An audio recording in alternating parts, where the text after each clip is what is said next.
Пијани без возачка дозвола возел 36-годишник од Радовишко. Одземено му е возилото, ќе биде поднесена соодветна пријава.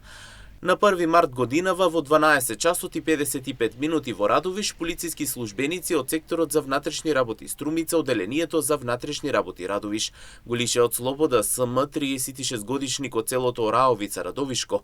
При контрола на патниот сообраќај, полициски службеници констатирале дека СМ управувал патничко возило Volkswagen со радовишки регистарски ознаки без да поседува возачка дозвола.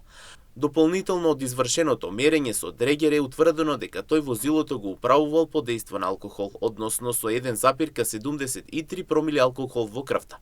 Лицето е задржано во полициска станица Радовиш. За настанот е запознаен јавен обвинител од Основното јавно обвинителство Радовиш, по чии насоки возилото е одземено. По целосно документирање на настанот ќе биде поднесена соодветна пријава по член 297а од Кривичниот законник, без обзир на управување со моторно возило.